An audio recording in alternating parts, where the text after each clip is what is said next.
Hello my dear students, welcome to my channel alpha knowledge box. इस video में आज मैं NCERT class 5th English Santoor के unit first let's have fun के chapter first papa's spectacles को explain करूंगी। साथ ही इसके कुछ क्वेश्चन आंसर को भी डिस्कस करूंगी। इस चैप्टर को मैं 2 पार्ट्स में कवर करूंगी। ये चैप्टर का पार्ट 1 वीडियो है। चलिए स्टार्ट करते हैं। यूनिट फर्स्ट है लेट्स हैव फन, जिसकी मीनिंग है चलो मज़ा करें। यहाँ पर जो भी पोएम्स या फिर स्टोरीज दी गई हैं उसको पढ़ करके आपको मज़ा आने वाला है। चैप्टर का नाम है पापाज स्पेक्टिकल्स, जिसका मतलब है पापा का चश्मा। आपने देखा होगा कि आपके घर में आपके मदर, आपके फादर, आपके दादा दादी, नाना नानी या कोई भी पर्सन जिसको चश्मा लगता है वो अपने सिर में अक्सर अपने चश्मे को फंसा लेता है और उसे पूरे घर में ढूंढता है। ठीक इसी तरह की फ़नी बातें इस चैप्टर में कही गई हैं। यहाँ पर एक बॉय है जिसके फादर ने अपने चश्मे को अपने सिर पर फंसा रखा है और पूरे घर में ढूंढ रहे हैं। तो चलिए देखते हैं कि इन पर्सन ने, उस बॉय के फादर ने अपने स्पेक्टिकल्स को, चश्मा को किस तरह से अपने सिर पर, हेड पर फंसा रखा है और पूरे घर में कैसे ढूंढ रहे हैं और किस तरह से कैसे उन्हें अपना स्पेक्टिकल्स मिलता है। टुडे आवर पापा is searching everywhere, he has lost his spectacles, it was his only pair. बच्चा कह रहा है कि आज हमारे पापा हर जगह खोज रहे हैं, उनका चश्मा खो गया है, वह उनका एकमात्र जोड़ी था। चलिए फिर से इसके मीनिंग को देखते हैं। आज हमारे पापा हर जगह ढूंढ रहे हैं, उनका चश्मा खो गया है, वह उनकी एकमात्र जोड़ी था। अर्थात चश्मे का उनके पास एक ही जोड़ी था। He can't read the newspaper, he can't watch TV, he can't cut the vegetables, oh where can it be। बच्चा कहता है कि वह न्यूज़पेपर नहीं पढ़ सकते, वह टीवी नहीं देख सकते, वह सब्जियां नहीं काट सकते, ओह वह कहाँ हो सकता है। अर्थात चश्मा कहाँ हो सकता है। बच्चा कह रहा है कि उसके फादर न्यूज़पेपर नहीं पढ़ सकते, टीवी नहीं देख सकते, सब्जियां नहीं काट सकते, ओह वह अर्थात चश्मा कहाँ हो सकता है। चलिए देखते हैं वो अपने चश्मे को कहाँ कहाँ ढूंढते हैं। He checked inside his pockets, he glanced under his chair, he searched near the window, he looked everywhere. बच्चा कह रहा है कि उन्होंने अपने चश्मे को अपने पॉकेट के अंदर देखा, उन्होंने चेयर के नीचे देखा, उन्होंने खिड़की के पास देखा, खिड़की के पास सर्च किया, खोजा, उन्होंने हर जगह देखा, उन्होंने अपनी जेब के अंदर चेक किया, उन्होंने कुर्सी के नीचे देखा, उन्होंने खिड़की के पास खोजा, उन्होंने हर जगह देखा। इसी बीच जब उसके फादर हर जगह चश्मे को ढूंढ रहे हैं तो बच्चे ने चश्मा देख लिया है। अब बच्चा क्या कह रहा है, I told him stop papa, I went up close and said papa your spectacles are right there on your head. बच्चा कहता है कि मैंने उनसे कहा रुको पापा। मैं उनके पास गया और कहा पापा आपका चश्मा तो आपके सर पर ही है। इस तरह से इस चैप्टर में एक फ़नी मोमेंट दिखाया गया है कि किस तरह से लोग अपने चश्मे को अपने सिर पर फंसा करके पूरे घर में हर जगह ढूंढते हैं और जब लोग उसके चश्मे को देखते हैं कि वो अपने सिर पर अपने स्पेक्टिकल्स को फंसाए हुए हैं तो उन्हें बहुत मज़ा आता है। चैप्टर के बाद सबसे पहले न्यू वर्ड्स दिए हुए हैं, चलिए उन्हें देखते हैं। फर्स्ट वर्ड है spectacles, second pair, third glanced और फोर्थ है सर्चिंग। स्पेक्टिकल्स की मीनिंग है चश्मा। स्पेक्टिकल्स में एस लगा हुआ है लेकिन यहाँ पर चश्मे नहीं लिखा हुआ है, चश्मा लिखा है। तो इस बात का ध्यान रखिएगा कि बहुत सारे ऐसे वर्ड्स हैं जिसमें एस लगा हुआ होता है, वो प्लूरल नहीं होते, सिंगुलर होते हैं। यहाँ पर आप एस के जुड़े होने को इस तरह से समझ सकते हैं कि हमारे आसपास बहुत सारी ऐसी थिंग्स हैं जिनके 2 पार्ट्स हैं और वो आपस में जुड़ी हुई होती हैं, दोनों पार्ट्स एक जैसे होते हैं। जैसे स्पेक्टिकल्स में 2 पार्ट्स होते हैं। यहाँ पर देखिए इसके सेम 2 पार्ट्स हैं, एक ये पार्ट और एक ये पार्ट। जब ये दोनों आपस में मिलते हैं तो सिंगल स्पेक्टिकल बनता है।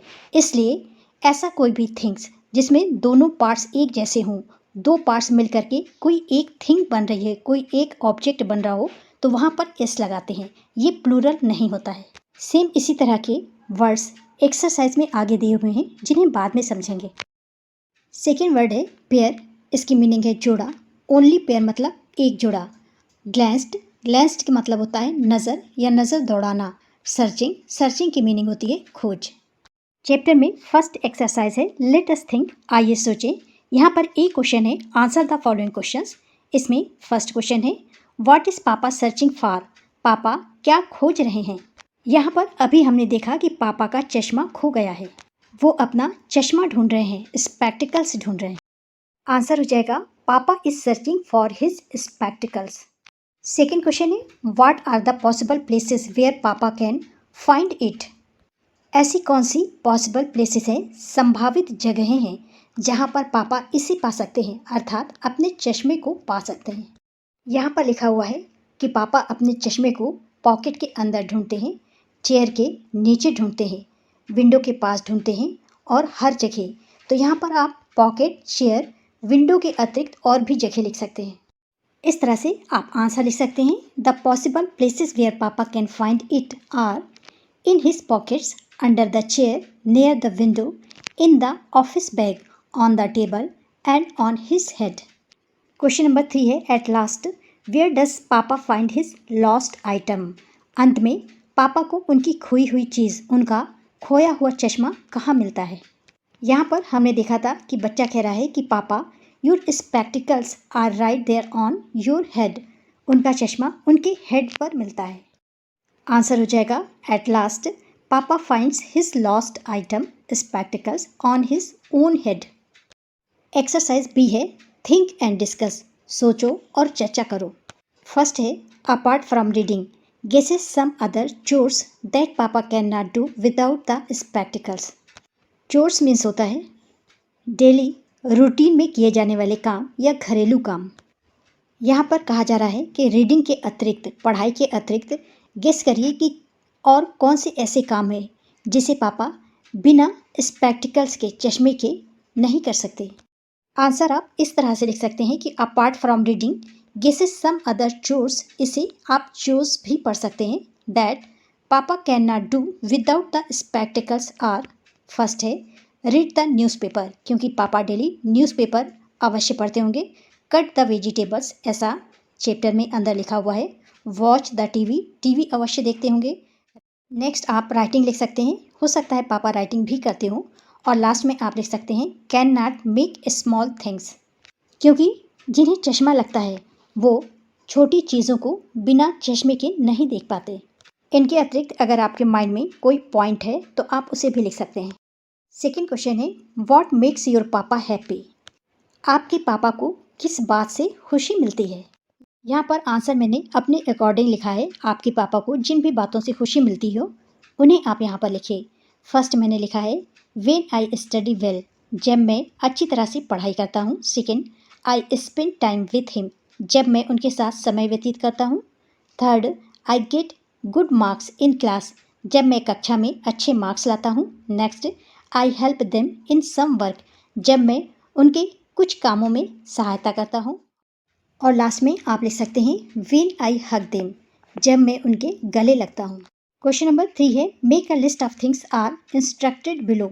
यहाँ पर कुछ इंस्ट्रक्शन दिए हुए, इनके अकॉर्डिंग यहाँ पर आपको आइटम्स की लिस्ट लिखनी है। जैसे things generally misplaced at your home, ऐसी चीज़ों के नाम लिखने हैं जो मिसप्लेस्ड हो जाती हैं, जिन्हें कहीं दूसरी जगह पर रख दिया जाता है आपके घर में। यहाँ पर आपको लिखना है कि who helps in finding this misplaced thing, उन मिसप्लेस्ड थिंग को ढूंढने में आपकी कौन हेल्प करता है।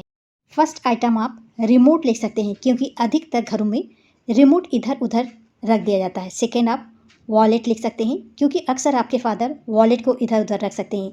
अक्सर कीज़ इधर उधर डाल दी जाती हैं। स्पेक्टिकल्स अभी आपने चैप्टर में देखा कि सिर पर लगा दिया गया, इसी तरह से स्पेक्टिकल्स को भी पहनने वाला इधर उधर डाल देता है। यहाँ पर आप कोई भी आइटम लिख सकते हैं।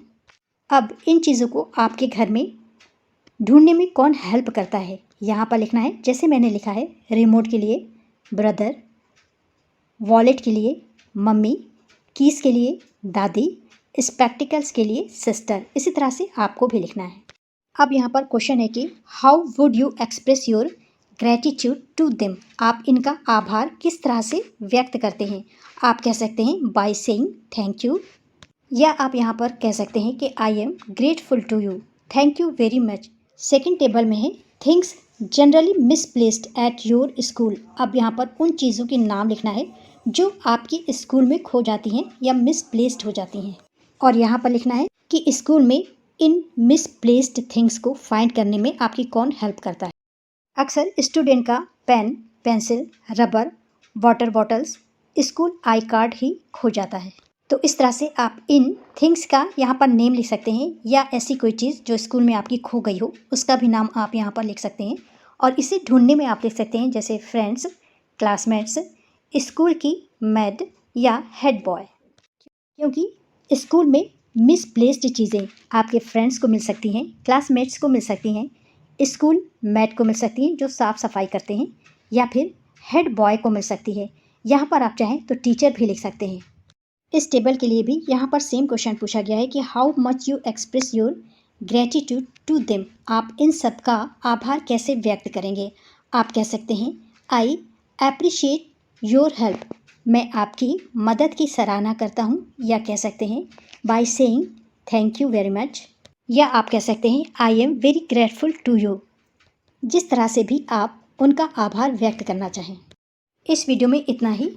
पार्ट 2 वीडियो को लेट अस लर्न से स्टार्ट करेंगे। This is the end of video. Thanks for watching.